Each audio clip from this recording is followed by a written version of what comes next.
Good morning, everyone. Hello to our participants in this Zoom and Facebook Live. Kumusta naman sa inyong lahat? I hope your week is going great. I am Nolly Makadangdang, an intern of the Philippines Partnership for Sustainable Agriculture, or the PPSA. And I am Jemima Dana Villar, also an intern at the PPSA. And we will be your host for today's learning session. Ayan, thanks for asking me, Nolly. So far, good naman ang linggong ito. At lalo na, at excited ako sa magiging discussion ng ating digital learning series entitled Bite-Sized Harvest Empowering Agripreneurship Through Digital Marketing. That's right, Jem. I'm also excited for today's learning session. Last month, PPSA hosted the first episode of their Usapang series called The Usapang Pagkain, focusing on food security and accessibility. But this time around, we will be focusing on sharing learnings and insights on how digital solutions, such as e-commerce and social media, can help scale up the agripreneurial skills of our farmers and agripreneurs. So excited na ba kayong lahat? Hearts react naman dyan. Woo! In this digital learning series, we collaborated with the PPSA members, Kita PH and PLDT Smart. We also tapped the support of the Department of Agriculture's Agricultural Training Institute or DAATI and Ciudad Agricultura.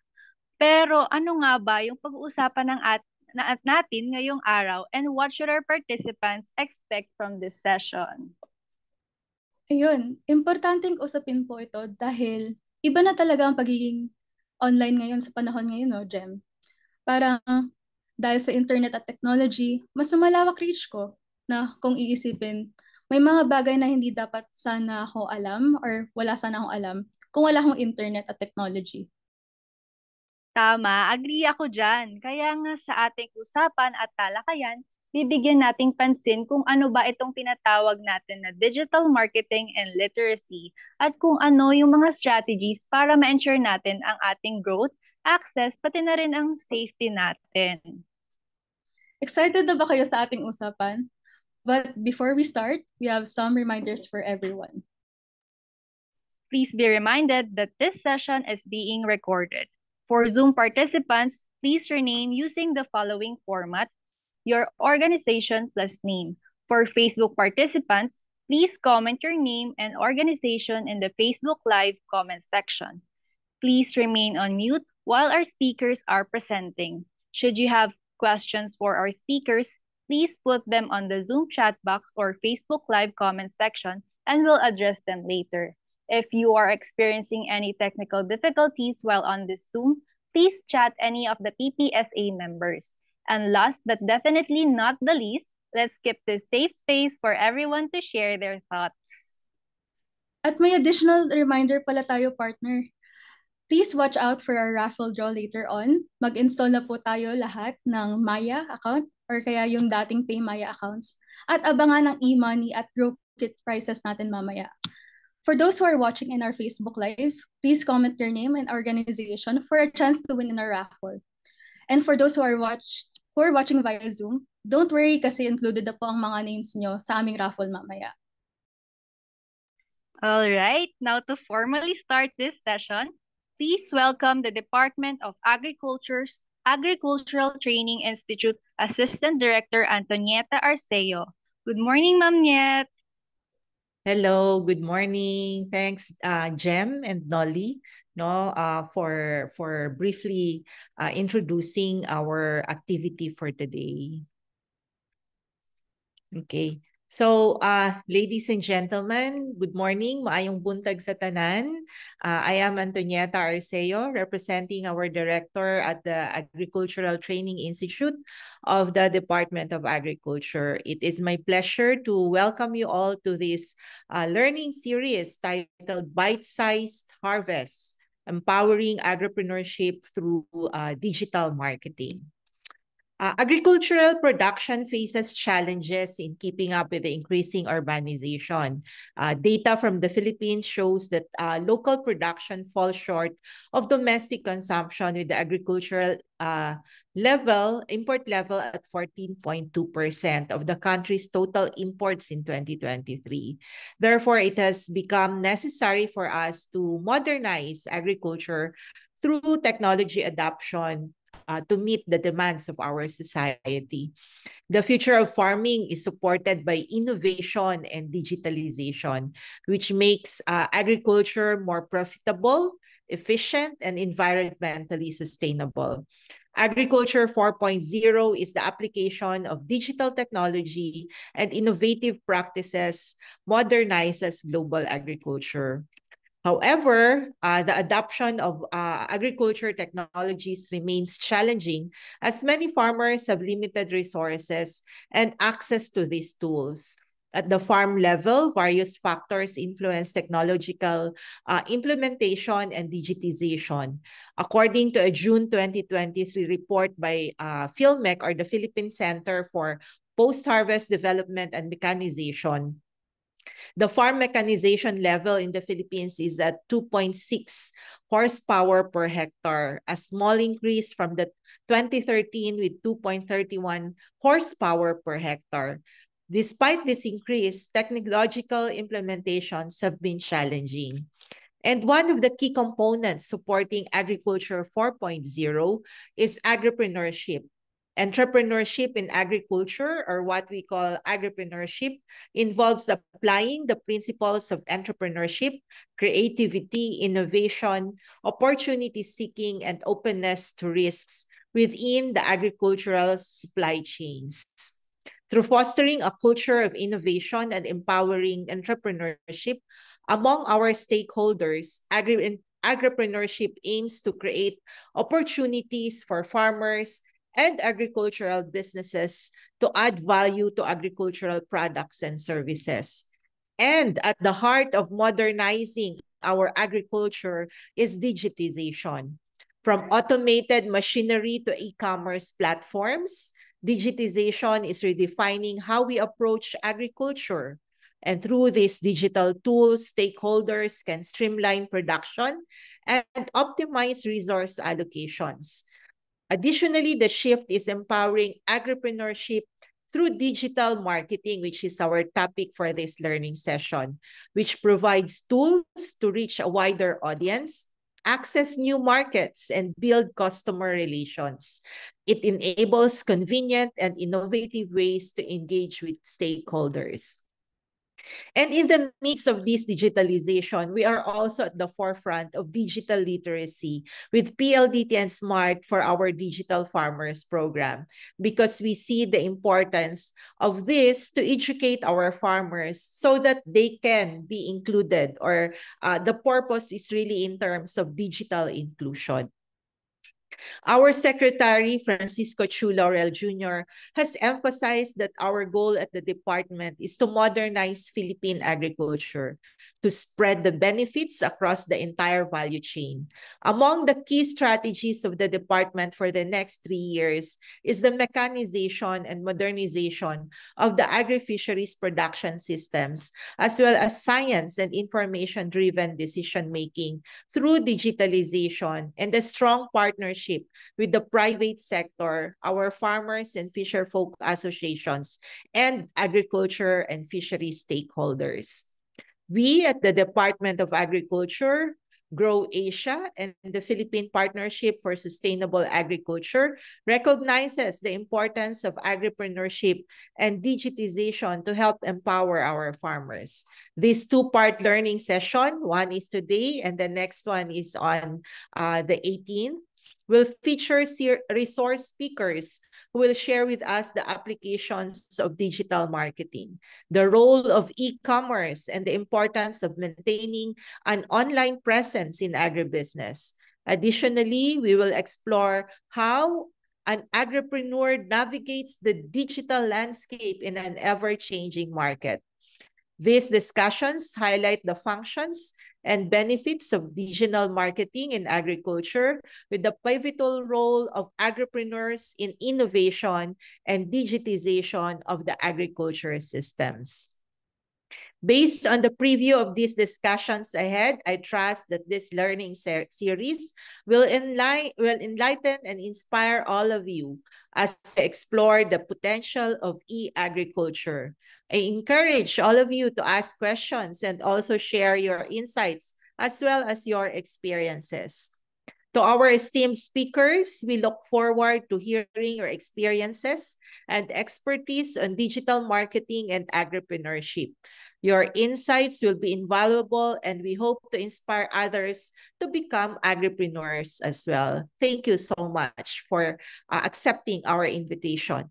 To our participants who have joined us on Zoom and Facebook Live today, our deepest gratitude for taking the time to learn, support, and empower digital marketing and agricultural entrepreneurship.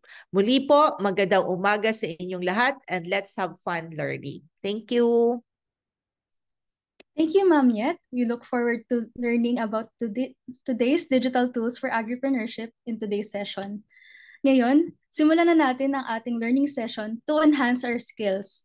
Participants, are you ready to put your creative hats on as we click and cultivate for agripreneurs? Take it away, Jem. Thank you, Nolly. So to introduce our first speaker, our first speaker comes from Ciudad Agricultura, graduated with a BS in Agribusiness Management from the University of the Philippines in 2015. He has sales technician experience for 9 years, advancing to head of area operations in Calabarzon. He also participated in the Young Agripreneurs Bootcamp by Circa and East-West Seed Foundation. Now a full-time entrepreneur, he established Ciudad Agricultura, engaging in hydroponic farming and collaborating with government agencies like the Department of Agriculture, DOST, DepEd, UPLB, and LGUs to promote urban farming. Ciudad Agricultura was recognized as the 2022 Regional Champion of Calabarzon in the Young Farmers Challenge. He will share with us his experience as an agripreneur and how digital tools such as social media and having an online presence help him grow his business. Without further ado, let us welcome Sir Gabriel of Ciudad Agricultura. Yo, sige, Miss Nolly. Thank you for inviting me. Clear naman ang audio ko. Clear naman. I'll share Yes my po. screen.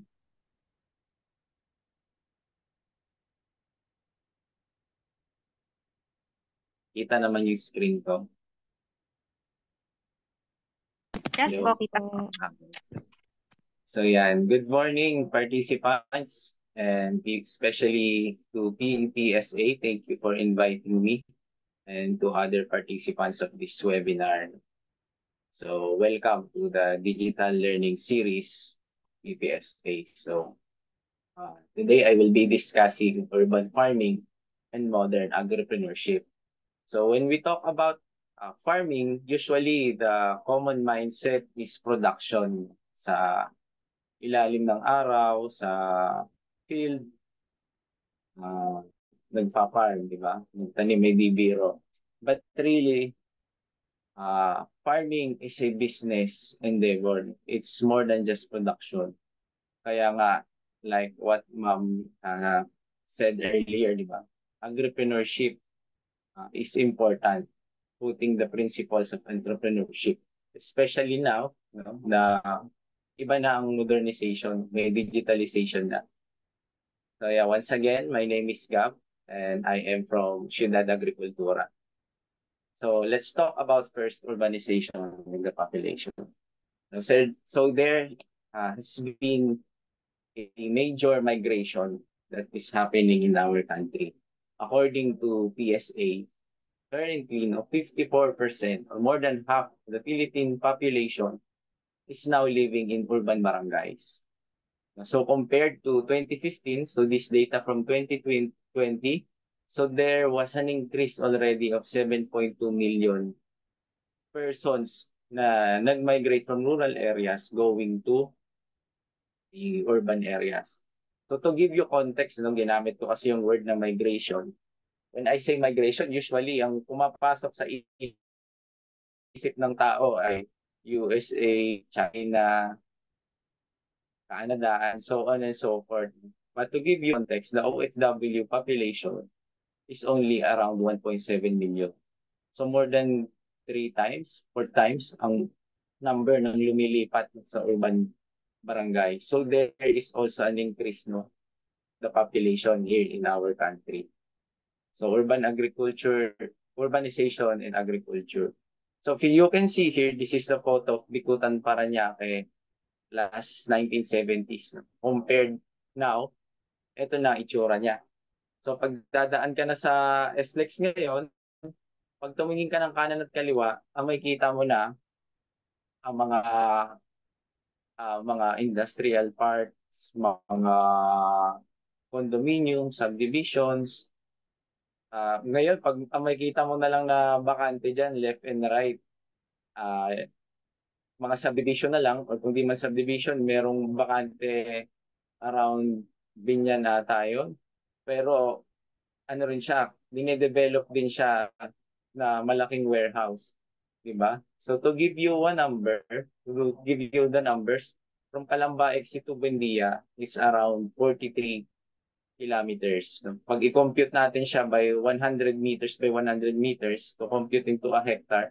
So two sides ng SLEX, 860 hectares of what used to be agricultural lands is now converted into industrialization.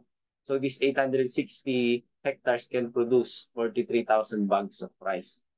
So in 50 kilos yun yung nawala. So development's common sacrifice is our land allocated for agriculture, and it decreases our agricultural production potential. But don't get me wrong, diba? Urbanization, industrialization is a sign of a thriving community. Ibig sabihin, tuloy-tuloy yung pag-asenso, di ba? More opportunities, more jobs, higher GDP.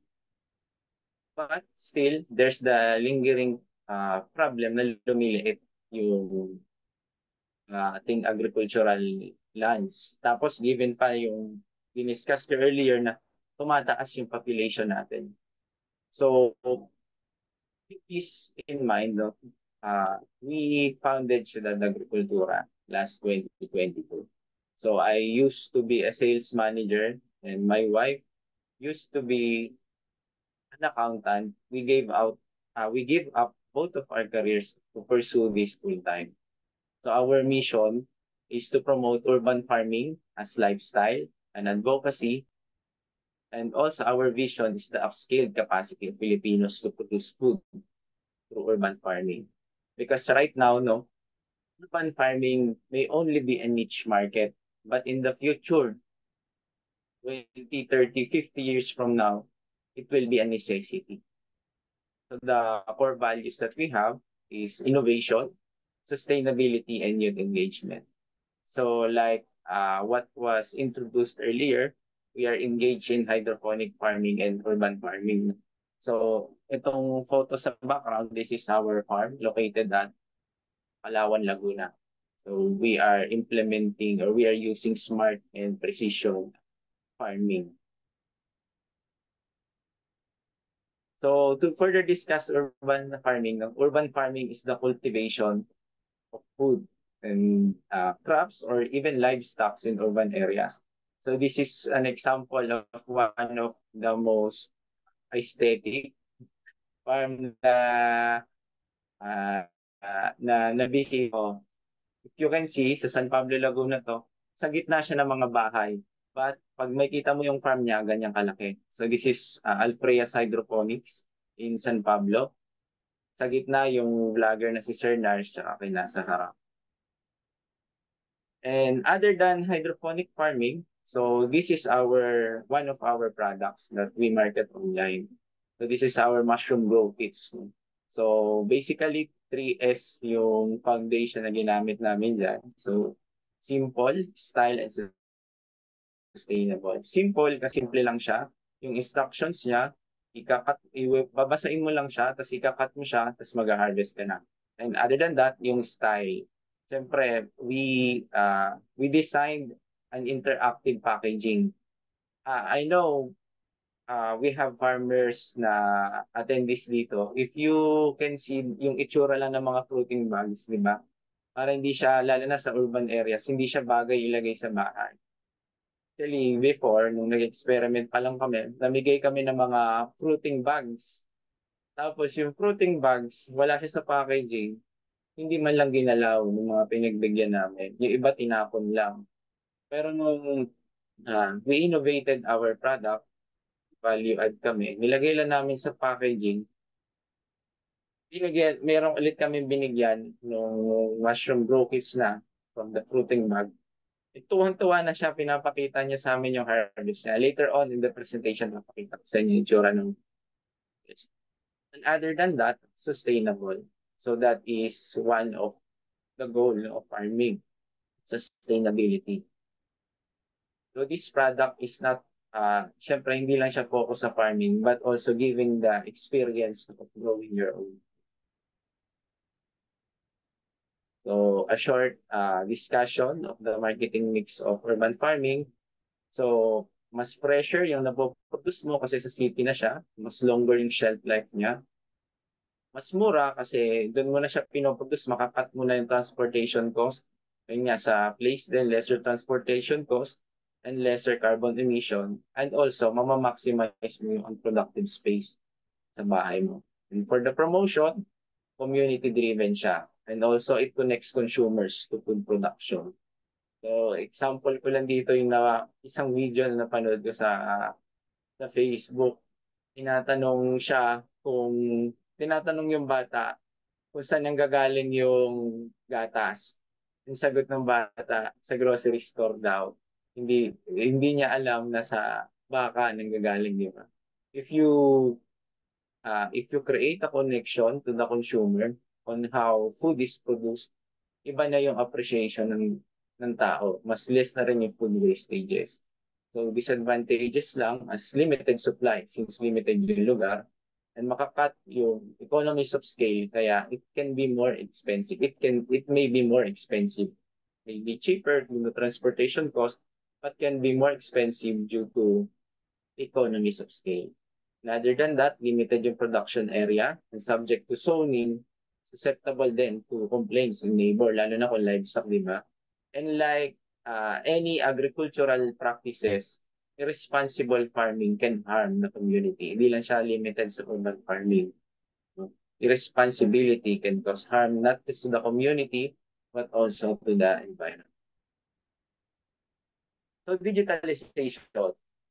So digitalization, according to Gartner.com, is the use of digital technologies to change a business model and provide new revenue and value-producing opportunities. As a farm or like as a business, the main goal is to produce value, is to give value to our consumers, di ba? So this is the main goal also of digitalization. How? By providing new revenues. And according to INDIMA, so the benefits of digitalization is optimization of the working process. When you say optimized, it means efficiency. Pag mas efficient yung proseso mo, it means mas, dito sa third, reduce yung business cost. And the reduction of business cost means higher revenue.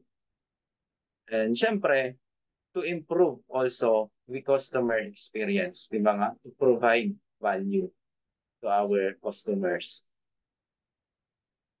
So for Ciudad Agricultura, share ko sa inyo kung paano kami naging isang araw na artista dahil sa social media. Isang araw lang naman, but really it's big for us no, na startup na maliit pa lang, na nagsisimula pa lang. It's really something that we are proud of. So first, we established our digital presence. So through social media, Facebook, Instagram, TikTok. So because of our social media presence, there was a time na nag-participate kami sa trade fair sa World Trade World Trade Center sa Pasay. Siyempre, ang daming tao nagpupuntahan, hindi namin kaya ma-accommodate lahat, mga nagdadaan. But because we have a digital presence, mas accessible kami sa tao. So nag-message sa amin si Manila Bulletin na kung pwede ba daw kaming i-feature. And because na na-feature kami ni Manila Bulletin, na-contact sila naman, nakita naman yun dito sa Laguna. So dito sa Laguna is a local TV program here in, yun nga, dito sa Laguna. It's a local TV program na na-feature kami. So here we were able to promote our mushroom grow kits and our hydroponics farm, and to align to our mission sa company, we were also able to promote.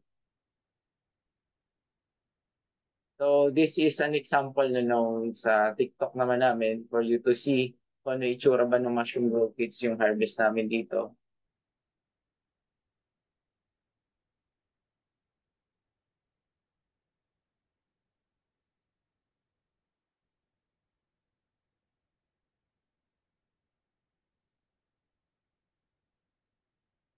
Kung titingnan nyo yung video compared dun sa picture na ipinakita ko kanina, ng grow kits namin, pwede mo isipin, ano yan? But through digitalization, it provides an avenue for us to showcase, diba, our product. Kung titingnan mo ngayon yung grow kits na, makikita mo yung mushroom sa gilid lang. Ano yung appreciation mo sa sa product, appreciation ng target market mo sa product. Pag nakikita nila on hand na ganito pala yung itsura nito, wow, di ba?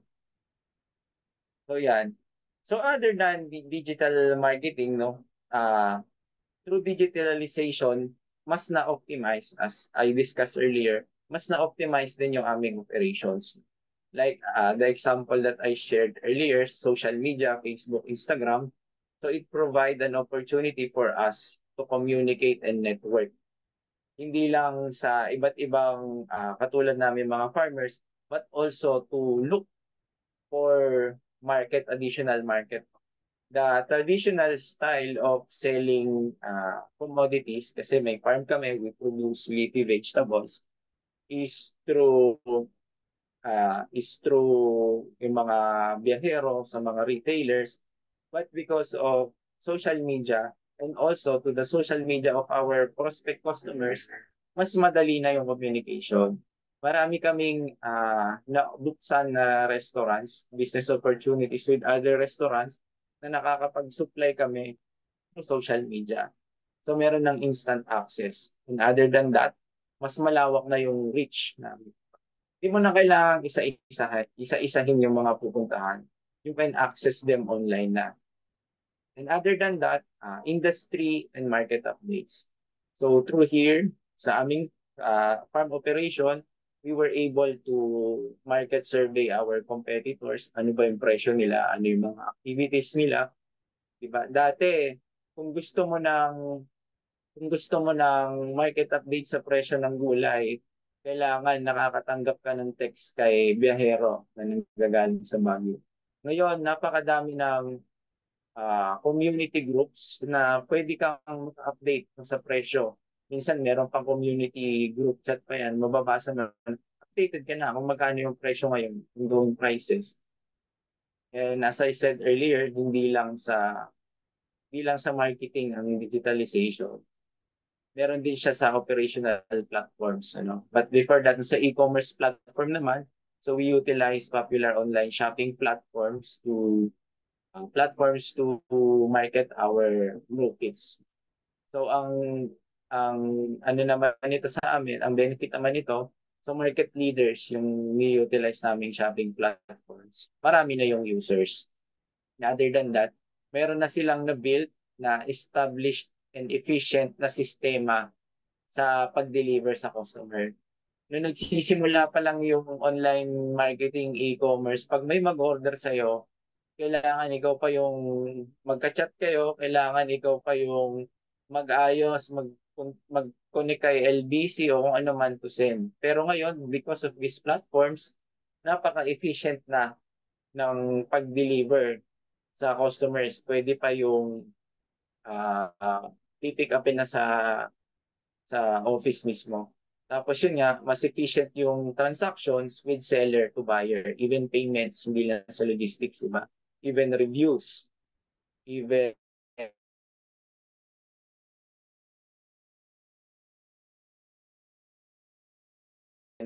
feedbacks kung paano ma-improve yung operational platforms naman. So, ang Microsoft Office and Google is very utilized yan sa aming business. Hindi lang yan sa mga, siyempre, mga estudyante tayo dito, participants, di ba? Madali ring magamit yan for presentation purposes, for financial management services, from making advertisements and making your mga campaigns materials mo, di ba?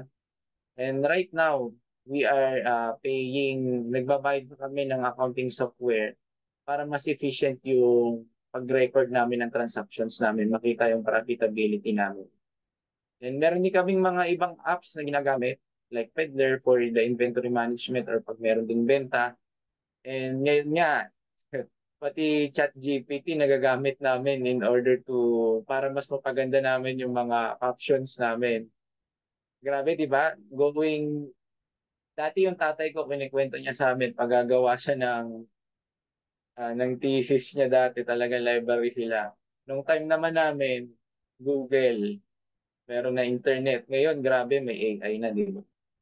So, to sum up all of these, social media, e-commerce platform, and operational platforms, ang pinaka na tutulong niya sa aming business ay operational efficiency. Diba? And as I discussed earlier, efficiency is defined as doing the right things, diba? Compared sa effectiveness. Because of these digital tools, we are able to maximize our profit and make our operations efficient. And with that, I would like to end my presentation with this photo. So this is way back 2022, and this is on track sa aming first harvest. Tapos, binagyo kami. Marami sa atin dito, ang participants ay, katulad ko, ay farmers din. Diba? Sobrang disheartening pagkatamaan ka ng ganyan, di ba? But what kept me up, that brought me here in front of you sharing my entrepreneurial experiences is because I believe in what Eleanor Roosevelt said, that the future belongs to those who believe in the beauty of their dreams. So, mangarap tayo. Maraming salamat. Ayun, thank you Sir Gab for sharing your experiences and perspectives with us. And sana nga po yung mga participants po natin ngayon are also inspired by your journey as an agripreneur.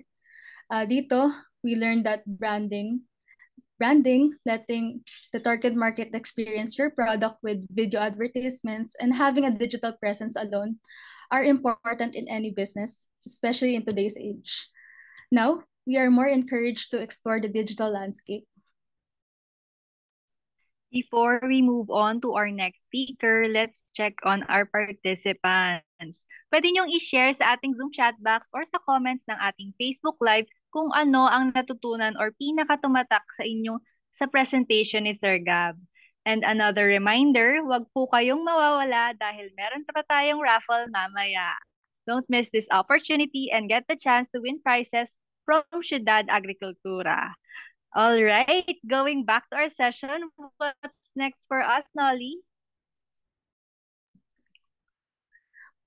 We would also like to acknowledge PPSA members, Agritera Philippines, Cargill Philippines, Climbs Cooperative, and East West Seed, as well as our partners from the Department of Agriculture, Philippine Rural Development Project, or the PRDP, Philippine Council for Agriculture and Fisheries, or the PCAF, Sustancia Yara, and Wespina Farms. Thank you po for joining us for today's session.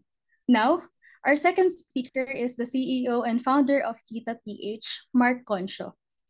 He founded Kita PH in 2022 with the goal to provide the lowest prices and freshest source of produce for major cities through a group of buying and affiliate system. Kita PH is a social e-commerce platform that aims to create a direct connection between farmers, resellers, and consumers, providing more opportunities for farmers to increase their market.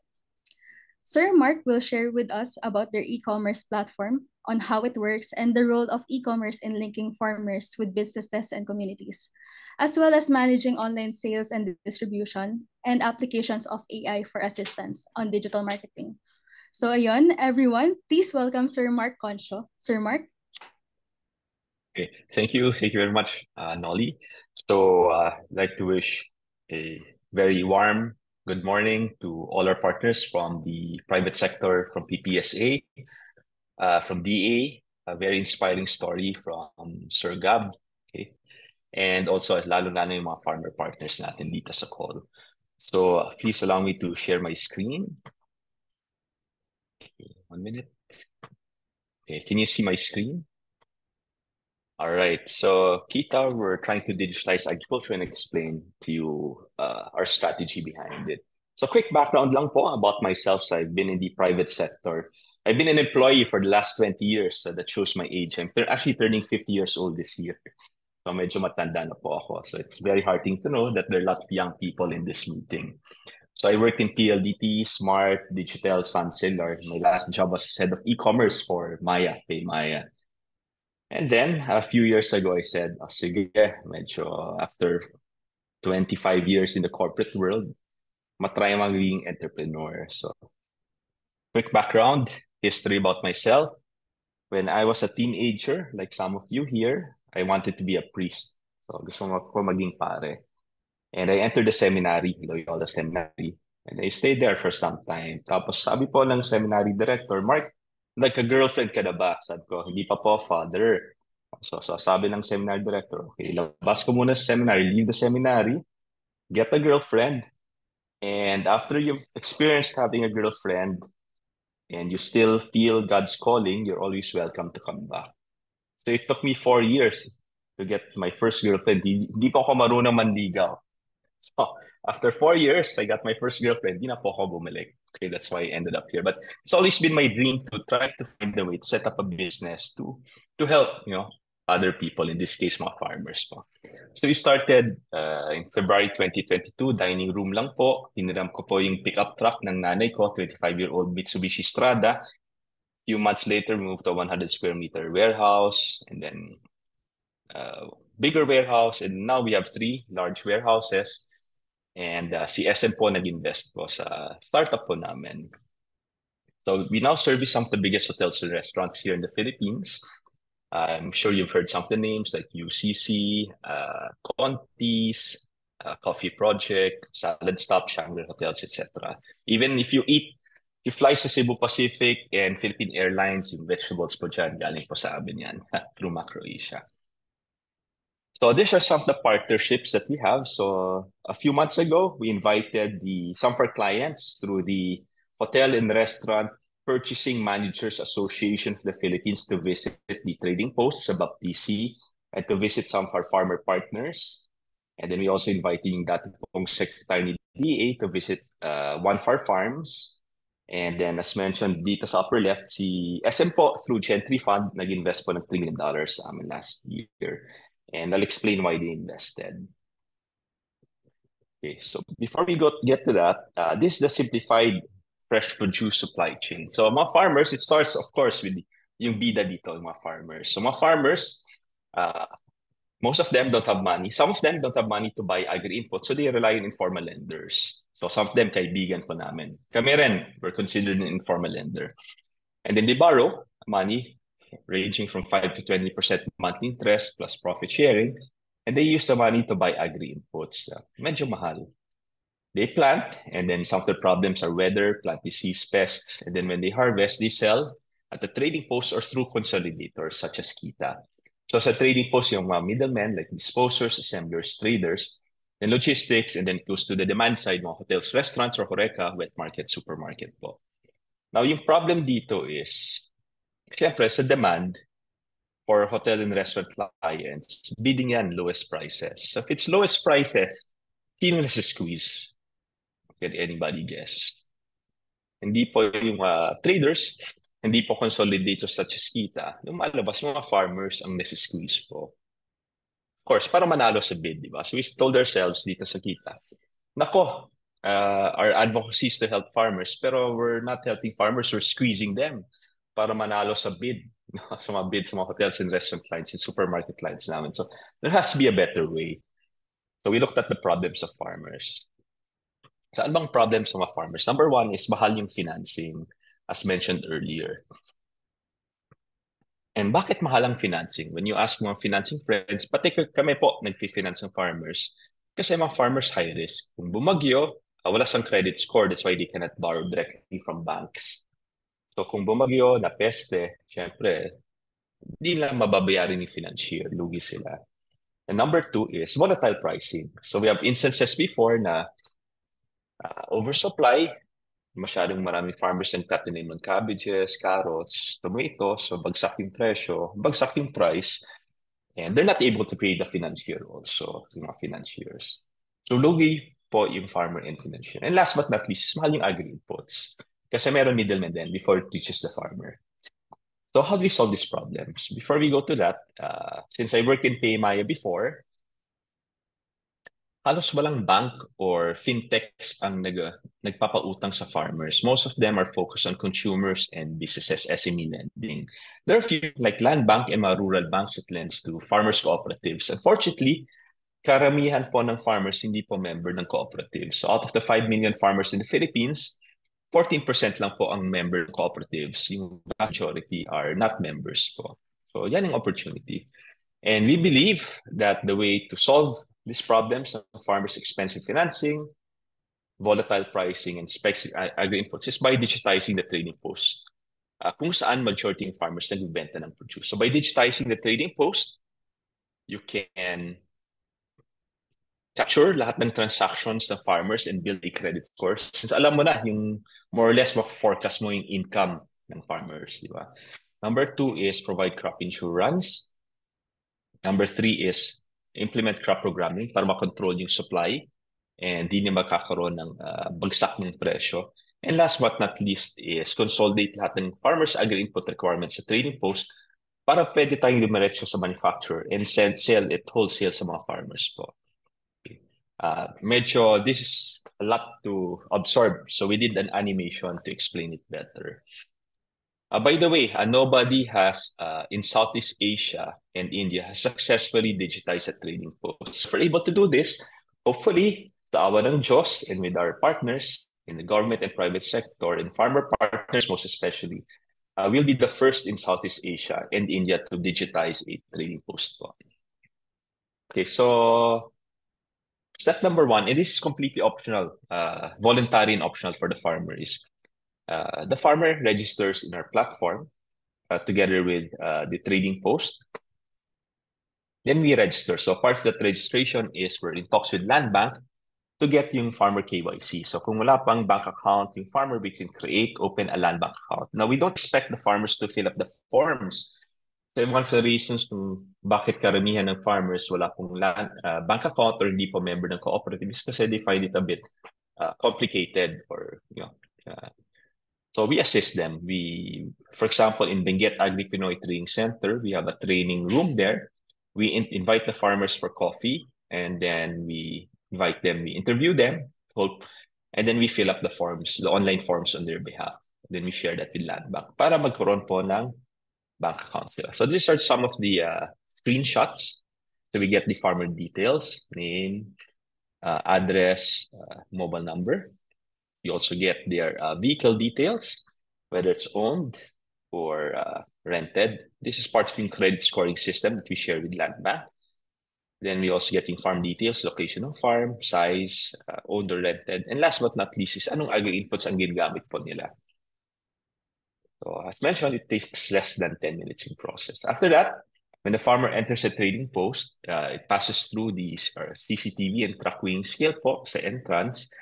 We know that this farmer, pumpasok sa orange truck, is bringing in approximately 40% cabbage and 60% carrots. So itong farmer na to, lalabas sa dashboards based on registration info. Her name is Mary De La Cruz. Delivery truck po niya is Photon Tornado, weighing 1 ton. Total entry weight is 3.9 tons. She's entering at 7 a.m. and she's bringing in approximately 1.2 tons of cabbage and 1.8 tons of carrots. So we capture that data in real time. After that, we share this data with the trading post. Now, alam po natin yung presyo sa trading post changes every hour. Minsan every hour nag-change. And theoretically, sa mga students dito, economic students or agriculture students, price is supposed to be set by supply and demand. But the way that price is set right now in the trading post is based on gut feel, no? Visually, based on, marami bang patatas na pumasok sa trading post? Marami bang patatas na nabibenta, lumalabas? So we want to empower the trading post, the DA, trading post administration, the farmers, and even the traders with actual data, inventory of lahat ng cabbage, carrots, lettuce na pumapasok at lumalabas po sa trading post so that they can be empowered and set the price more accurately. And of course, be more transparent kasi kapag tinatanong mo farmers sa trading post kung paano nasa-set yung price, hindi po nila alam, basta lumalabas na yung presyo. So we want it to be transparent. And secondly, a lot of our clients, mga hotel clients, and even SM supermarkets na nag-invest po sa amin, they want to buy direct from the farmers. Yung problema po nila is they don't know how to reach the farmers. Kasi medyo tedious, so they don't know how to approach. So at the trading post, we're setting up a bidding kiosk. So ipopost ni SM yung price to beat nila for carrots, lettuce, cabbage, the salad stop, the Shangri-La hotels, they will put it in the bidding platform. And then mga farmers and even the traders, pwede po sa mag-participate and set their price. Tapos mag-negotiate. Mag-bid sila, mag-participate sa bid, and sila magsiset po ng price, both yung buyers and yung farmers or traders po. And then we help fulfill. Kung kailangan ng farmer or ng trader ng logistics, we can supply that po. So yun. That's one component. So this matches the farmer and trader directly to big buyers from Metro Manila, like SM, Shangri-La, Salad Stop, etc. Who are clients right now? Philippine Airlines, Cebu Pacific through MacroAsia. When the farmer leaves the trading post, again, dadaan yung truck nila through our CCTV and weighing scale. And then lalabas si Farmer Mered de la Cruz, nabenta niya yung 1.2 tons of cabbage and 1.8 tons of carrots at this price sa bidding platform. And kumita siya ng, let's say, 50,000 pesos for that day. So, di ba alam natin when we're applying for a loan sa GCash, di ba, nag-build po ng credit score sa GCash based on yung transactions. And then for some of us, when we apply for loans sa bank, they ask for proof of income. Pero yung mga farmers, wala sang proof of income. So ito, this is yung proof of income that we share with Land Bank, and then now Land Bank can lend directly to farmers as low as 7% interest per year. In fact, we have a special program last year called Agricultural Competitive Enhancement Fund, we're in partnership with DA, where they were lending as low as 2% interest per year. Unfortunately, medyo mataas yung hindi nagbayad, and I'll explain it on if you're interested. So that's why Land Bank's very interested to work with us to digitize the lending process. So we share this data with Land Bank, and they can lend direct to the farmers. But then, according to Land Bank, they don't want to lend to farmers in cash. They want to be more precise sa lending, para sustainable, and can lower the interest rate. So before Land Bank will lend to the farmer, we require the farmer to submit a soil sample. Okay. Why is this important? Okay, I'll just share. We met with the Benguet Agri Pinoy Trading Center General Manager. So Baptisi is the largest trading post and the most modern trading post in the Philippines. So we met with General Manager 2 weeks ago. Tapos kinukwenta po ng General Manager na some farmers in Benguet gumagamit po ng semento pang fertilizer. So nagulat kami. Talaga? Fertilizer? Bakit? Well, naging trending daw. Meron nag-post sa Facebook and TikTok na gumanda yung cabbage, yung harvest niya ng cabbage dahil sa semento, which is a bit crazy. So yung farmers started using cement. But we believe to really help the farmers, you have to test the soil first. Para based on the soil test, we can recommend kung anong bagay angkop na fertilizer and anong angkop na fruits and vegetables that they can plant. Para tumaas po yung yield, yung harvest nila. Tumaas yung kita nila. So they will submit to us the soil sample at Training Post. We have a laboratory. We're setting up a laboratory to test the soil for free. Libre po. And then we recommend to the farmer, Farmer Mary. Okay, congratulations, Farmer Mary.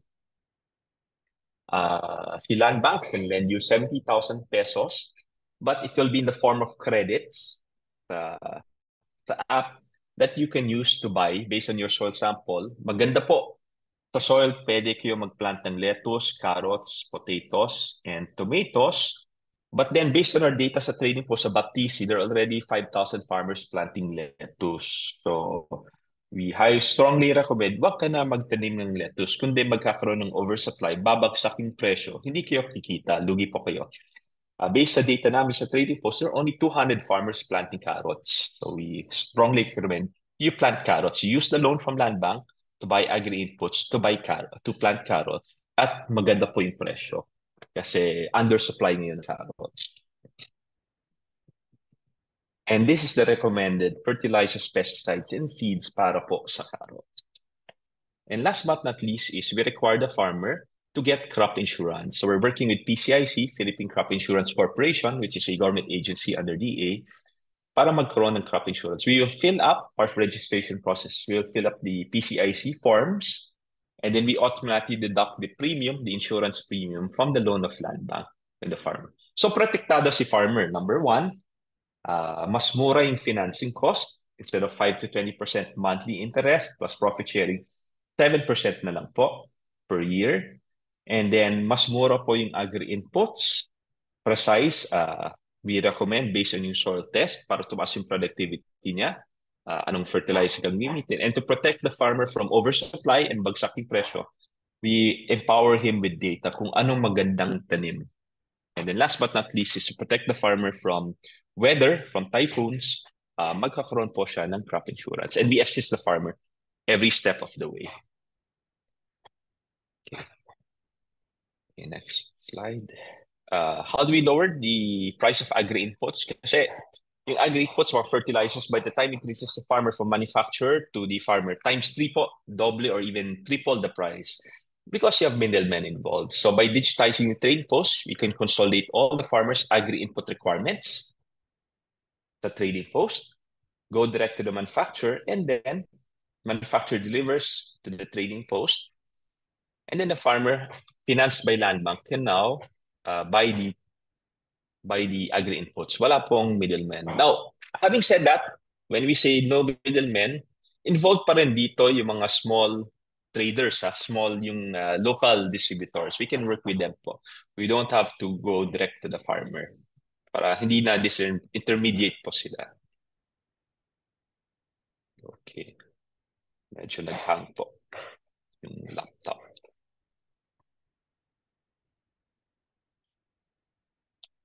So when the farmer finally plants, so he's financed by Land Bank, mas mura yung financing cost niya.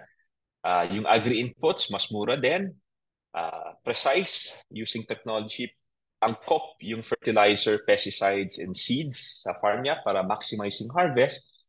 Dapat maganda yung kita niya. Tataas yung kita niya, yung income niya. So yan po, that's my presentation. And hopefully this helps our advocacy, which is really to truly help farmers. So this kind of summarizes what we're trying to do. We've been fairly successful sa the demand side the last 2 years. We're serving a lot of big clients, including very soon SM Supermarket. But to really help farmers, kasi bidding, we need to lower the financing cost for farmers, lower agri-inputs cost for farmers, and tumaas po yung yield with farm tech, by soil testing, etc. By lowering the supply, by addressing the supply problems and lowering the production cost of farmers, dapat tumaas yung kita nila. And last but not least, we can now match farmers directly to our buyers, Benami Bridge, through our bidding platform. So hopefully, by doing all of that, this is my last slide. Kitang-kita ang kita with kita para sa farmers po natin. So, yun. Thank you po. Maraming salamat po. Ayun, maraming salamat po, Sir Mark, for sharing an overview of Kita PH e-commerce platform and its ecosystem.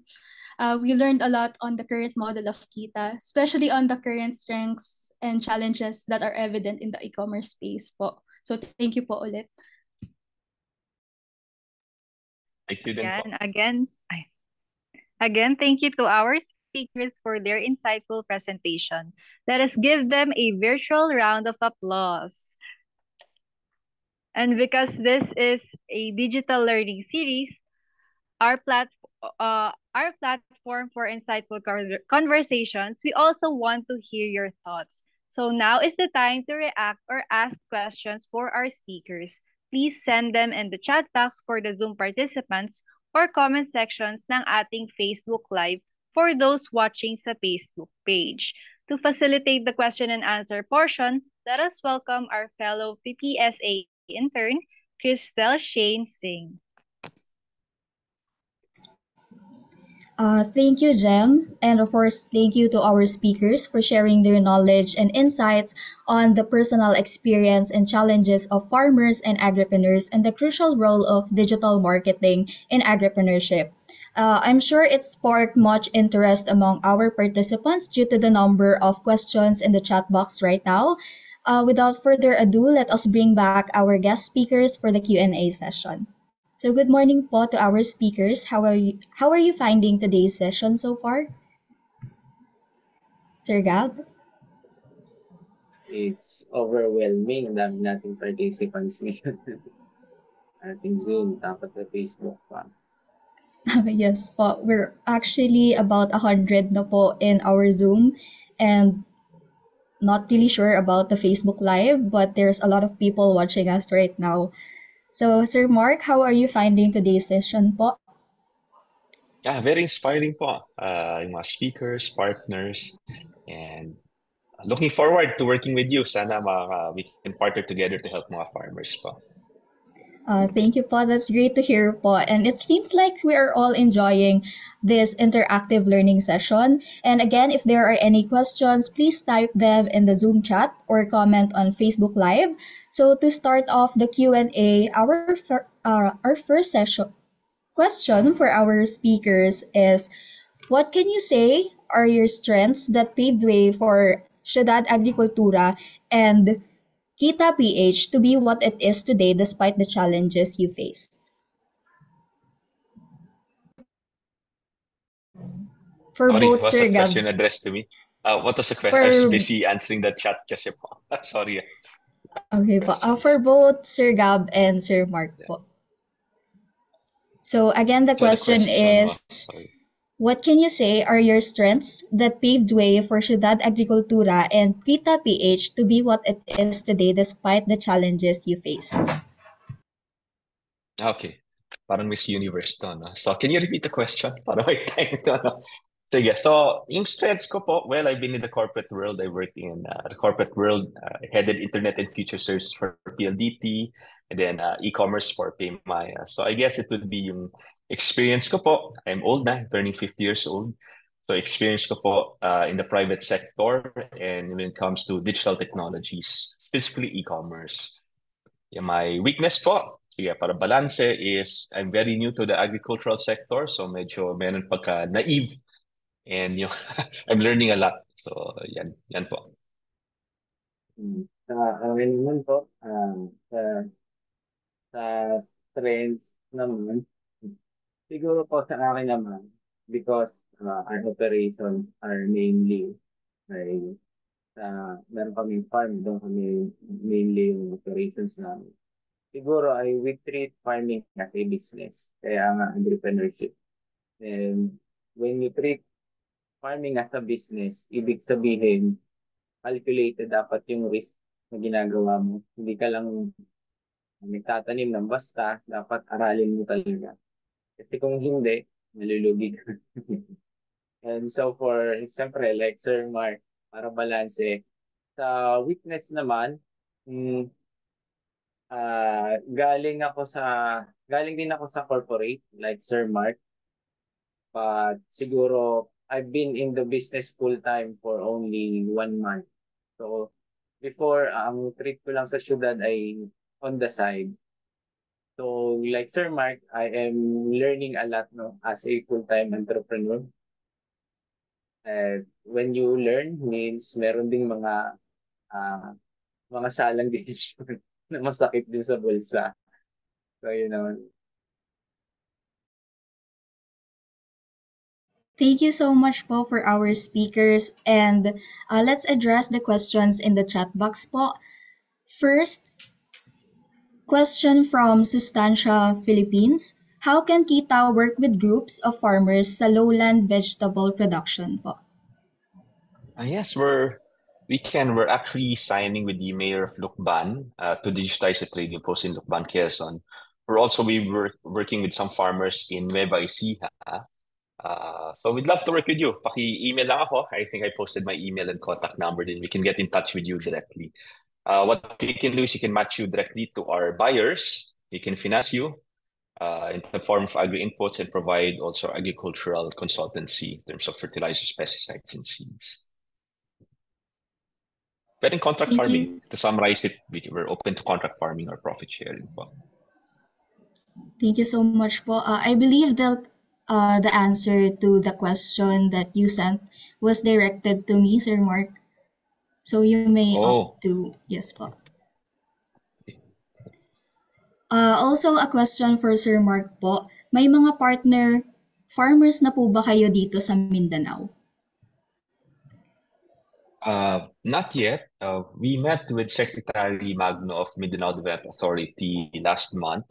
So he's inviting us. I think there's a forum with DA, with Secretary Q, if I'm not mistaken, July 26, and other secretaries. So he's inviting me to join that. And then hopefully magkakaroon pa ng partnership between Kita and some of the farmers, mga farmers, and government agencies po sa Mindanao. Also for Sir Mark po, kasama po ba ang rice farmers sa partners nyo? Do you have plans on expanding your operations in Visayas? For now, focus kami sa Luzon because of logistics, constraints. But we're open to digitize the trading post in Visayas po after, Yan, kahit Luzon, Visayas, Mindanao, the mayor, LGU, we can digitize the trading post for free at no cost to the Philippine government. Completely free. Then maintenance lahat po. Thank you po. Your answer is highly appreciated. Another question po for both Sir Gab and Sir Mark. What would your tips be for someone who wants to start a farming business? How can Ciudad Agricultura and Kita PH help an aspiring agripreneur po?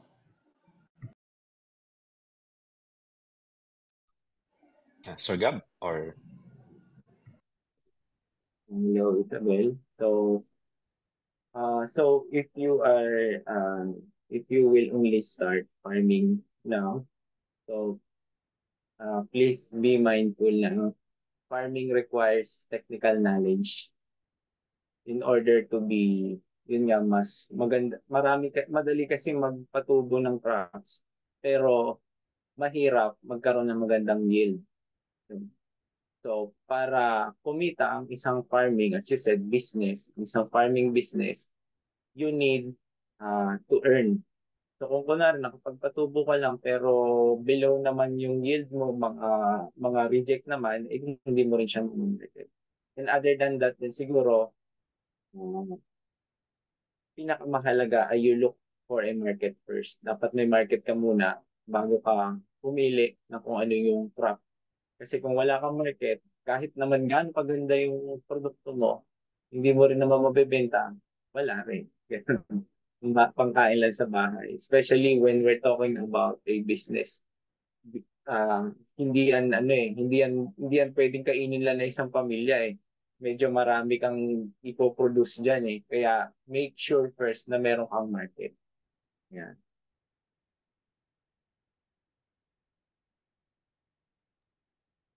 Yeah, I defer to Sir Gab kasi I think mas may experience siya sa farming.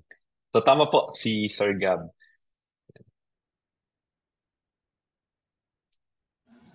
Thank you po for the answers. Another question po for Kita PH. Ano po ang criteria para po maging partner ninyo ang isang farmer? Well, it's mentioned by Sir Gab, napaka-importante yung demand side. So what we can do is, sa clients namin, mga hotels and restaurants, and soon SM Supermarket, we can, base sa demand nila, we're looking for farmers who can supply yung specs and demand.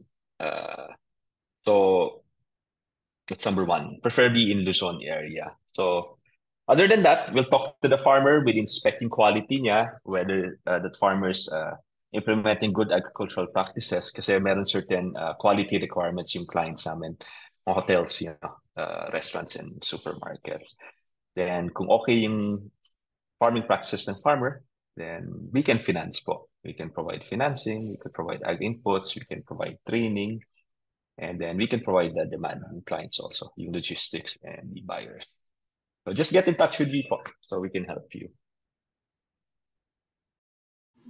Thank you po. And again, you may contact Sir Mark po. He sent the email and contact number naman po in the Zoom chat box. So check it out na lang po. Another question po for Kita from Cargill po ito. Is there an opportunity for you to work with corn and coconut co-ops? For now, there is a gap on financial access and access to cheaper inputs. Yes, most definitely yes. The ideal process is by, I don't know, I'm not familiar if there's a trading post for corn and coconuts because yan yung hinabol po ng Land Bank eh. Right now, they don't have that much data when they lend to individual farmers, it's something. And that's why the preference of Land Bank is to lend to cooperatives. But even with cooperatives, there's still some exposure. So Land Bank wants more data. And one way by which we can capture more data is by digitizing the trade host. Kung meron, we'd be very happy to. But even without that, yes, we'd love to work with Cargill to support mga coconut and corn farmers po. Thank you po. So far, ang dami pong tanong, ano? So, for Sir Gab naman po, what was your biggest challenge on conceptualizing the brand for Ciudad Agricultura? This is from a UPLB student po. Thank you for that very wonderful question.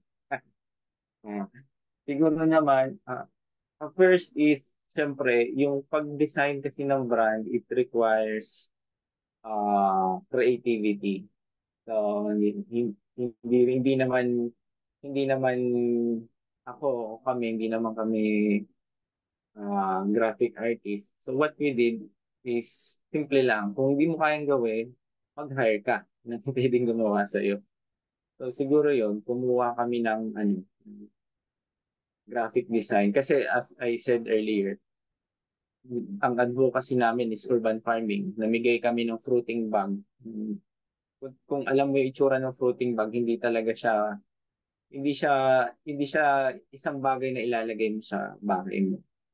So, yun, to conceptualize the design ng mga grow kits namin, nag-hire kami ng gagawa para sa amin. So, yun. Thank you.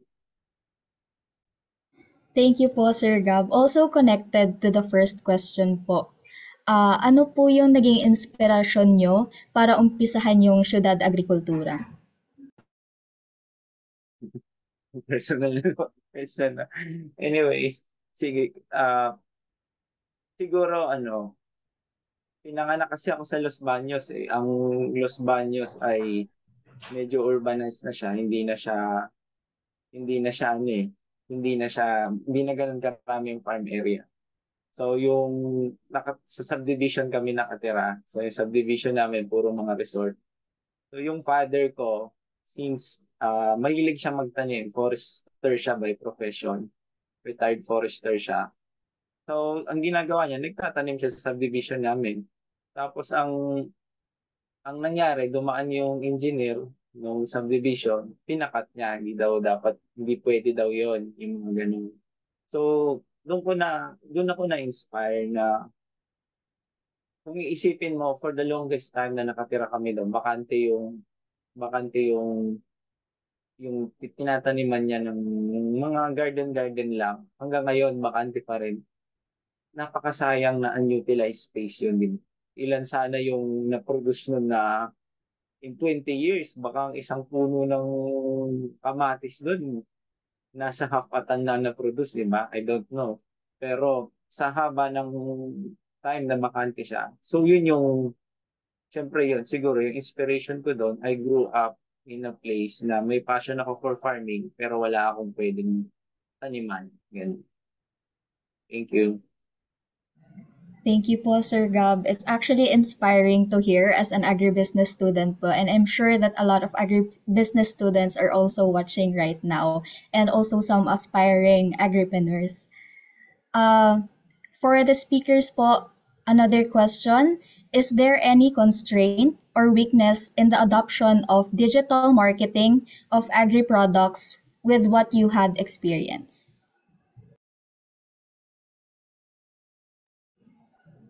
Okay. For me, because our clients we're a B2B, business to business, B2B, so we don't really use digital marketing. It's more of a traditional sales. We have a team of salespeople going around to my clients. So in terms of digital marketing, it's more for PR purposes. So I'll defer to Sir Gab here. I think my experience mas magaling si Sir Gab dito. Ayan.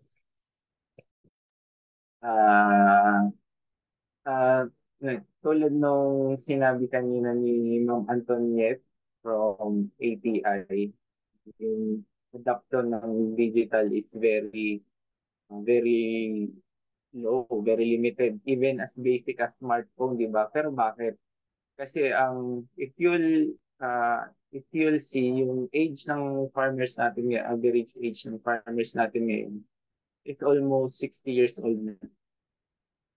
So, yun. So, pag matanda ng isang tao, medyo hirap ng turuan ng mga smartphones. Kahit yung tatay ko lalapit sa akin, Gab, paano mag-post na Facebook?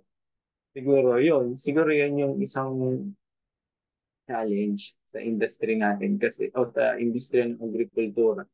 Matatanda na yung farmers natin. So, yun. I think what ATI is doing sa kanilang program is very helpful to promote the digitalization and this kind of seminars din. Thank you po, Sir Gab. It's actually true na yung farmers po natin ay medyo tumatanda na nga po. Kaya as much as possible, we encourage the younger generation to also take part in improving our agricultural sector. So another question po, where can we see digital post for prices and demands for agricultural products? Okay, well, currently, if I'm not mistaken po, and we have some partners po from DA, DA releases every day yung for key commodities yung prices. Sa trading post naman, DA has a Facebook page and even a trading post. The two biggest trading posts in the Philippines are for Highland vegetables. So these are mga lettuce, carrots. Baptisi, Benguet Agri Pinoy Trading Center has a Facebook page and then they post every day yung prices. Commonly bought Highland vegetables by class A, B, and C. And then for lowland, Nueva Vizcaya Agricultural Terminal or NVAT, they also have their own Facebook page. They also post. So you can get that from three sources, DA, Baptisi, and NVAT po. Sa social media pages po nila. Thank you po, Sir Mark. We also have another question po. Can you give a few words of wisdom to the younger generations to encourage involvement in agripreneurship? Our country badly needs agripreneurship, especially from the younger generation. All right, let me share. And medyo mahaba yung sagot ko. So please bear with me. We had a meeting with Secretary Estrella ng DNR 2 months ago. So to encourage younger farmers to plant, they're willing to provide. So there's, I think, almost 1 million hectares that DAR plans to give away, Department of Agrarian Reform. And the priority for them to give away the 1 million hectares as part of the Agrarian Reform Program are to young people. So the one of the criteria given was students with an agricultural degree in agriculture or any agricultural related field. Yan yung priority nila. to encourage younger farmers. Because I think the average age of farmers in the Philippines, based on what was mentioned in that meeting, is 52 years old. So that's number one. Number two is, I think there's a lot of opportunity when it comes to agriculture. The Philippines has one of the most expensive prices for fresh produce in Southeast Asia. So if prices are high, that should be an opportunity. Of course, the bigger challenge is how do you ensure that the high prices trickles down to the farmer to increase income for farmers, which you explained in my slides earlier. Yan po. That's my answer. Sa akin naman po, when you say youth entrepreneurship, siyempre business yan. Ang pinakakailangan mo in order to start a business, capital. So, ang ating gobyerno, meron silang mga programa na binibigay para sa kabataan. Meron tayong program from DA na ang tawag ay Young Farmers Challenge. Yearly siya since 2021. Meron siyang opportunity na mag-provide ng financial grants to the youth. So, search na lang ng ating mga kabataan na attendees. Parang August ata yun. Meron din this year, 2024. And other than that, other than YFC, meron ding loan, capital access. Yun, tulad ni Sir Mike, nagbabanggit siya from Kita, ay may financing din. PDA din meron din siyang financing for young agripreneurs. Ang tawag doon ay KAYA or Capital Access for Young Agripreneurs. So parang up to 30 years old yung age, tapos nasa 500,000, 500,000 yung pwedeng i-loan na zero collateral and zero interest payable in 5 years. So yun yung mga opportunities na pwedeng i-explore. Yun. Thank you. Thank you so much po to our speakers. A last pahabol question na lang po since we're running out of time. Do you measure the impact of your business has on the farmers who benefit from them po? Yes, we do measure, and the most important measurement is increased income and sustainable profitability. So that's How about Sir Gab po? Sa amin naman, ang aming kasing business model hindi concentrated sa farmers. No?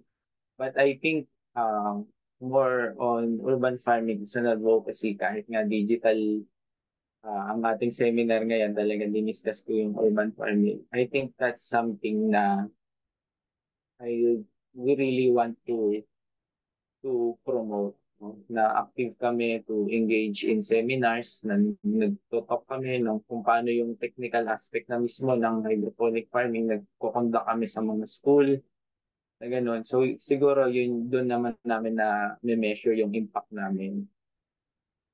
Thank you.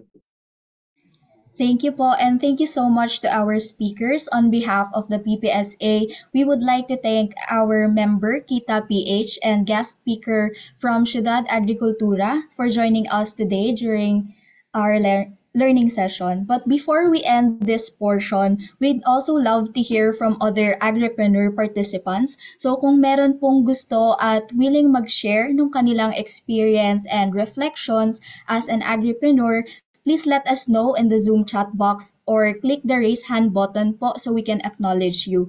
For our Facebook Live participants naman po, you may share your agripreneur journey through the comment section. So I actually saw kanina na may isang reflection. Sabi niya po is, learning and implementing digital farming techniques in our production, which is cacao farm, can greatly benefit farmers by optimizing resources, increasing productivity, and promoting sustainable agricultural practices. So, malaki po talaga yung nakukuha ng mga farmers natin from the digital farming techniques. So, kung sino pong gusto na mag-share, let us know lang po.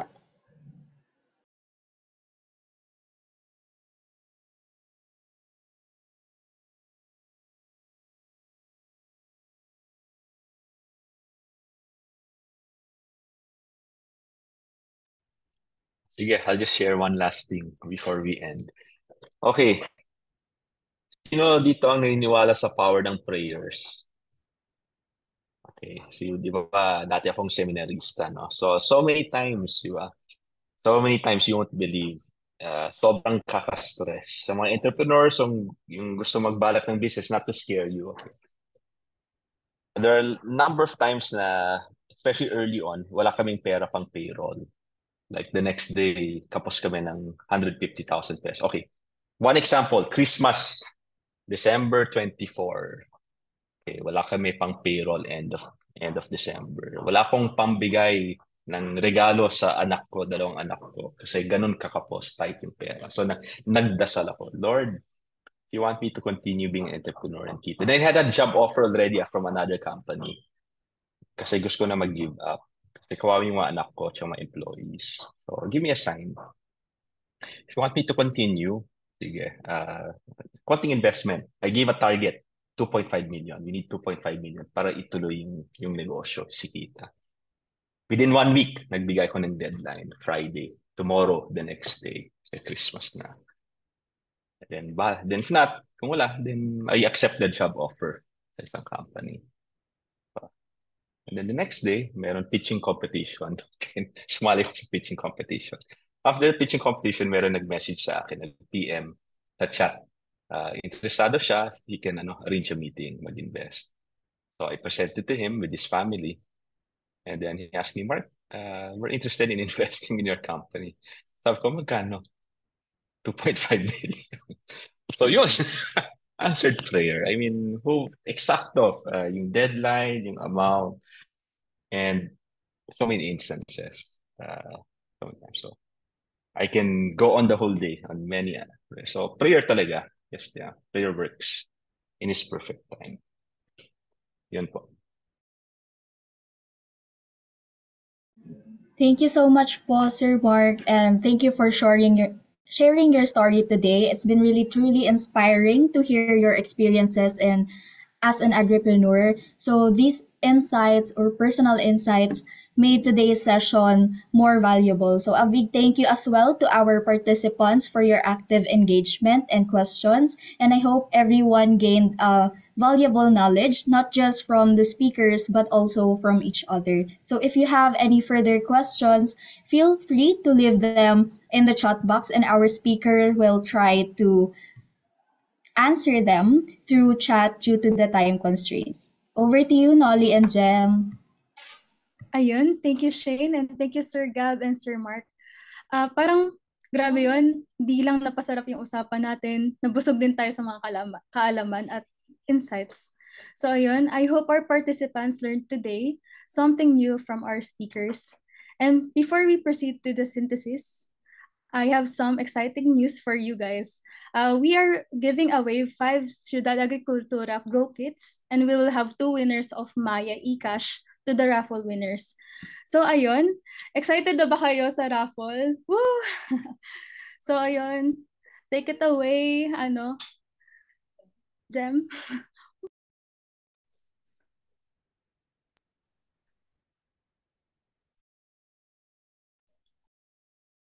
Ayun, mukhang nagkakaroon lang po ng slight buffering lang po sa pag-share screen ng yung wheel namin. Pero eto na, magra-raffle na tayo. Woo!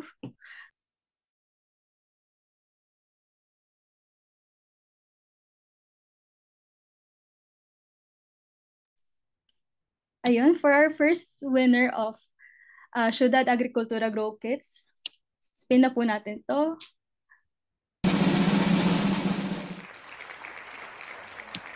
Ayun, congrats po, Sir or Ma'am Winsper po. And the next winner po ng Grow Kit ay, nasa Zoom po ba siya? Si Yes po, thank you so much po. Ayun, thank you po for your participants po in this event. So congrats po and ayun, hopefully we will keep contact with you po kung paano po namin ibibigay po yung prizes. So sa next po na winners,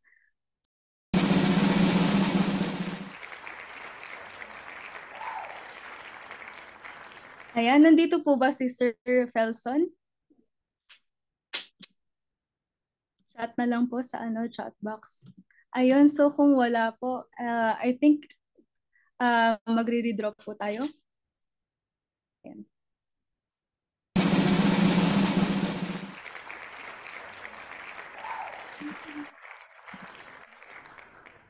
Ayun, congratulations po, Ma'am Maria Pamposa, for winning po a group kit.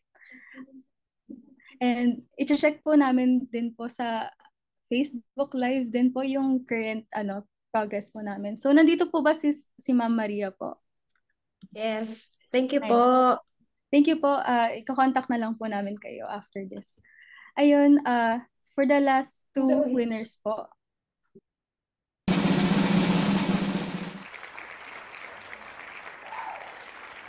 And congratulations po, Ma'am Nguyen. Nandito po ba siya? Si Ma'am Yan po.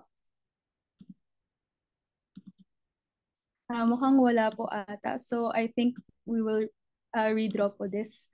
So ayun po.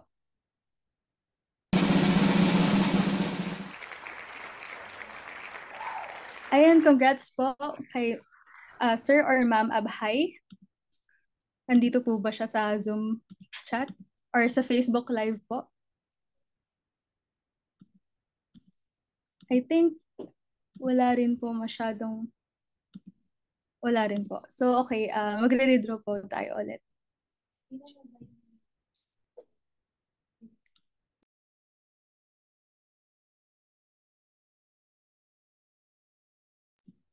So may error din po pala. Nasa Zoom po pala kanina ang aming winner po kanina. So ayun, we would proceed po with the two winners po of Maya eCash worth 500 pesos each po. So ayun, take it away po, Miss Jade.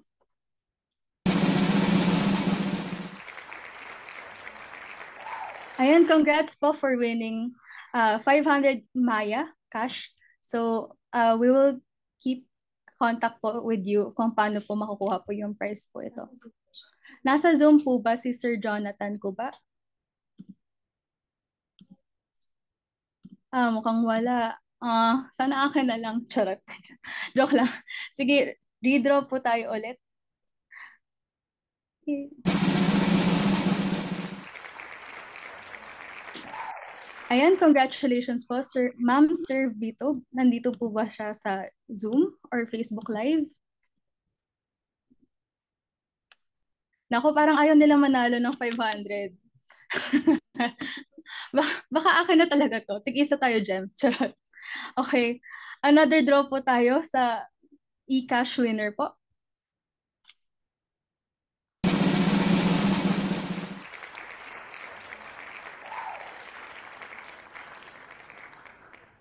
Ayan, congrats po, Ma'am Angel. Nandito po ba siya sa Zoom?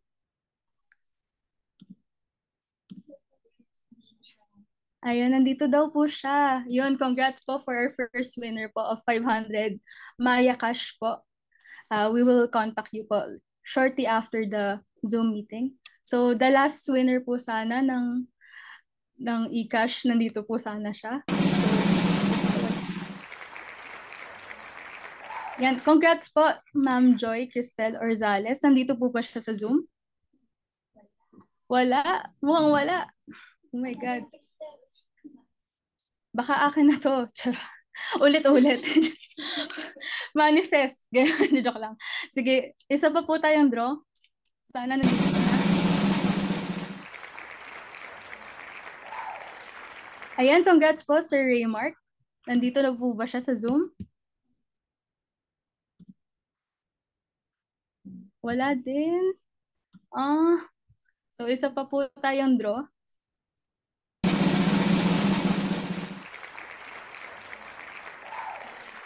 Congrats po, Ma'am Grace. Nandito po ba siya sa Zoom meeting or sa Facebook Live?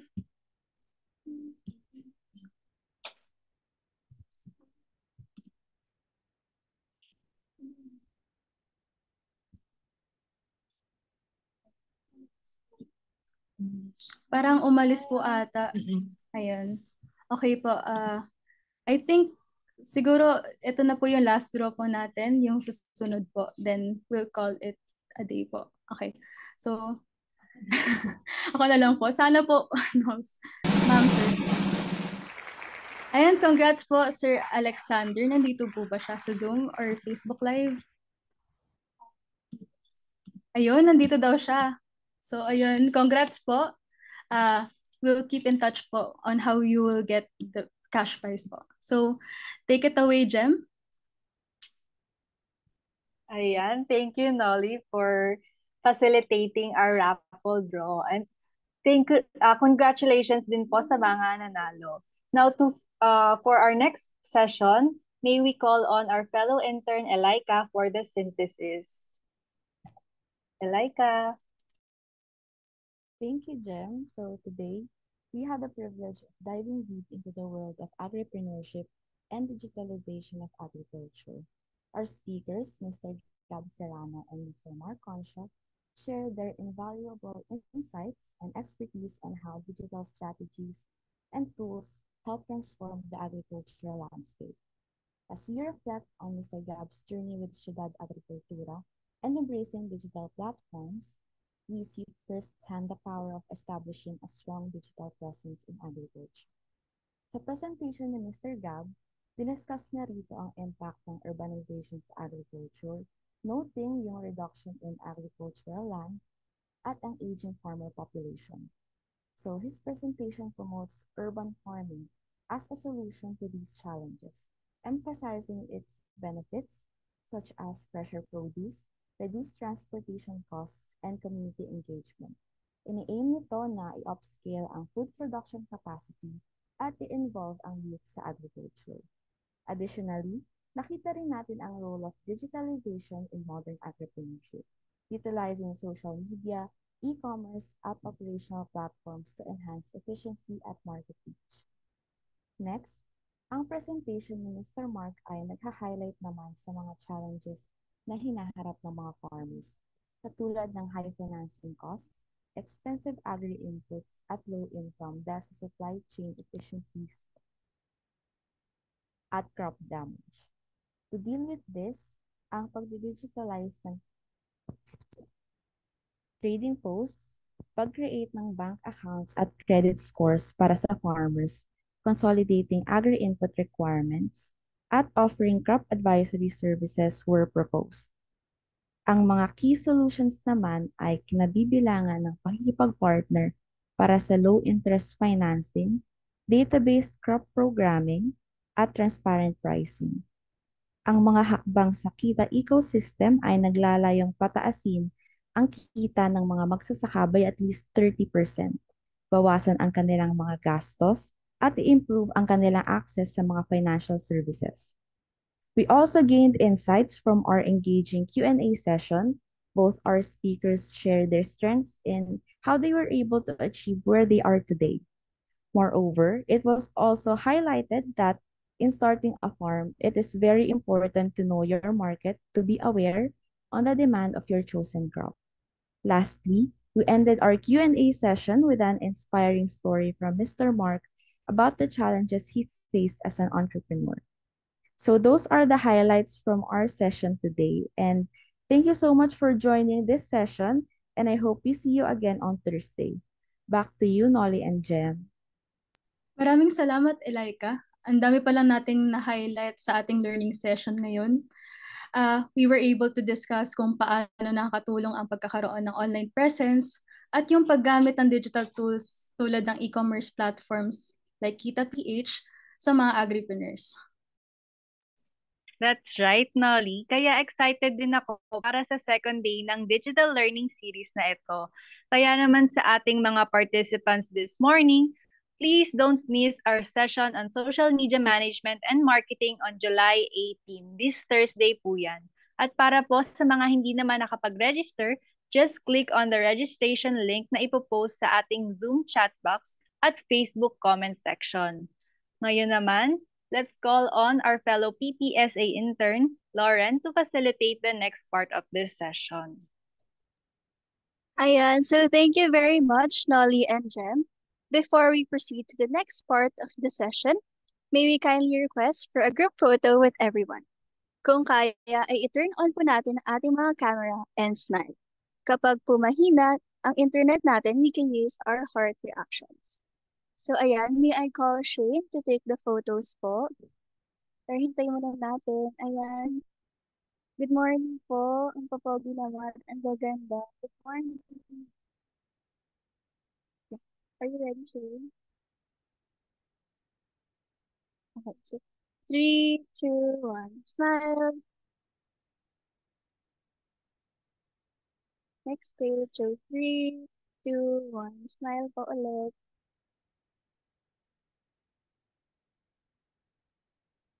And for our last page, 3, 2, 1, smile. So ayan, thank you po very much. And to further improve our digital learning session, may we ask for a short feedback from our dear participants. So as you can see, there will be a quick poll to get your feedback on today's learning session. So for our Zoom participants, please answer the Zoom poll that we will launch. You may rate from 5 to 1. So 5 as excellent, 4 as very satisfactory, 3 as satisfactory, 2 as fair, and 1 for poor. So for our Facebook Live participants, you may scan the QR code flashed on the screen or click the link posted in the comment section. Kasama rin dyan yung pag-generate ng certificate of attendance for our Facebook Live participants. Paki-fill out na lang po and makukuha na yung inserts sa email. For those in the Zoom that would like to have a copy of their certificate of attendance, please click the link that we shared in the Zoom chat box below. Ayan. So paki-fill out na lang po ang form at matatanggap niyo rin po ang iyong e-certificates.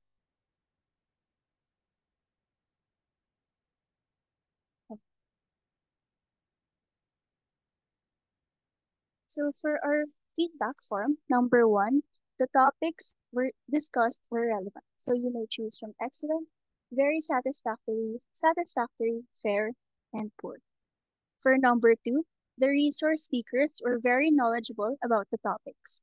Strongly agree, neither agree nor disagree, or strongly disagree. For number 3, the topics were able to provide us with new knowledge, skills, and approaches that we can apply to our everyday lives. You may choose from strongly agree, neither agree nor disagree, or strongly disagree. For number 4, the flow of the program was very efficient, and the organizers were able to address any concerns during the activity. You may choose from strongly agree, neither agree nor disagree, or strongly disagree. And lastly, were you satisfied with the overall event? So you can choose from very satisfied, somewhat satisfied, or not satisfied. So ayan, maraming salamat po sa inyong feedback at makuha niyo po ang e-certificate sa email. Once again, thank you. Over to you, Nolly and Jen. Thank you, Lauren. And thank you to our participants for sharing with us your feedback on how we could improve our learning sessions. Now, to formally close this session, may I call on Ms. Krisa Marie Borja, the Head of Programs of Grow Asia, for the closing remarks. Over to you, Ms. Borj. Thanks so much, everyone, and a very good morning. Magandang tanghali po sa ating lahat. And thank you so much for joining this first day of the Digital Learning Series, Bite-Sized Harvest, Empowering Agripreneurship through Digital Marketing. I hope that you had learned a lot today, and special thanks and shout out to the PVSA interns for doing a really fantastic job this morning. And as we draw together our today's session to a close, I'd like to take a moment to reflect on what we have learned and shared today, especially on the significant highlights and promising future of digital solutions bring to farmers, to smallholder farmers. Today, we've had the opportunity to hear about personal experiences and challenges of farmers and entrepreneurs alike.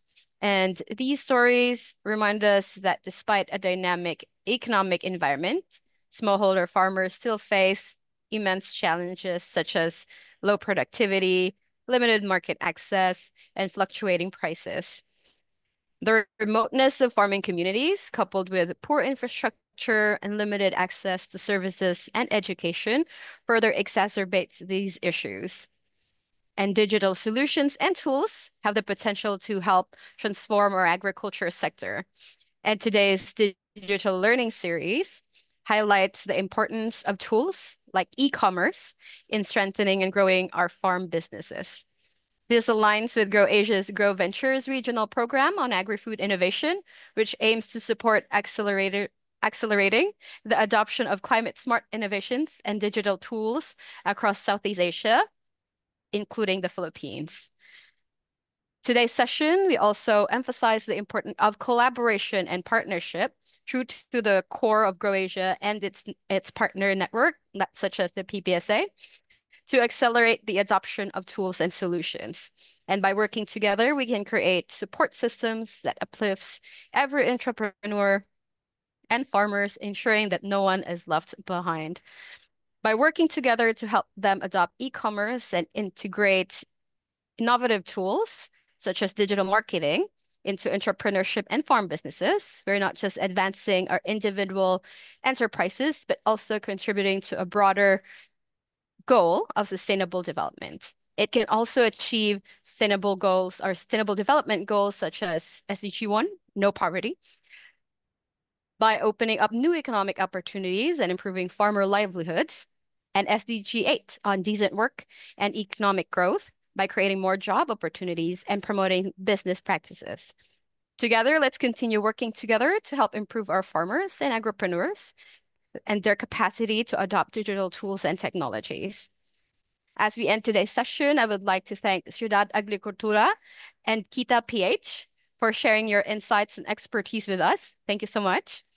Your stories and insights have truly inspired us today and equipped us with the knowledge needed to navigate the digital landscape of agripreneurship, particularly in the Philippines. And to our participants in the Zoom and in Facebook Live, thank you for joining us, and I hope you were inspired by today's discussion. And I would like to echo just what our PPSA interns have shared, that we invite you to join the second day of the digital learning session on July 18.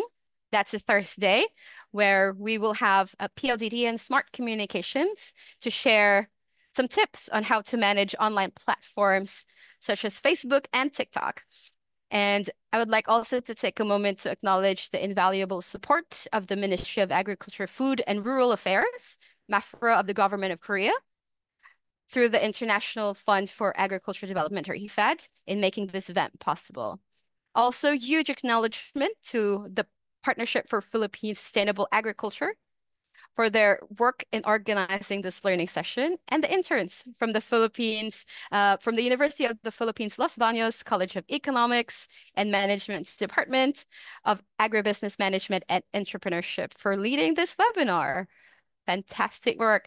And again, maraming salamat po sa ating lahat, sa inyong lahat. I look forward to seeing you all again in the future, and Thursday specifically, and to all or other events here in the Philippines and in the region. And we continue to empower and uplift the lives of the agripreneurs and the smallholders in the region and in the Philippines. Thank you so much. Back to you guys. Thank you po, Ms. Forge, for your uplifting closing remarks, and thank you po for reiterating our reminders for this event. Now, before we end this session, we would like to also express our deepest gratitude to Ciudad Agricultura and Kita PH for helping us bring this session to life. Ayan, thank you. And siguro for the last na talaga, no, our reminder that the second part of this webinar series will happen on July 18, this Thursday, same time and venue, 10 a.m. to 12 noon via Zoom or Facebook Live. Yes, Jem. Our session on Thursday will feature PLDT and Smart Communications, and they will cover the topics about social media management and marketing, as well as some safety internet tips for everyone. Yes, that's right. At hindi lang yan, dahil meron pa tayong mga papremyo na naghihintay this Thursday. Balita ko nga, may 10 units of pocket Wi-Fi from Smart, PLDT Smart. Kaya stay tuned for our updates and don't miss the next episode of this digital learning series. Muli, maraming salamat at magandang tanghali sa inyong lahat. Thank you po for coming. Woo.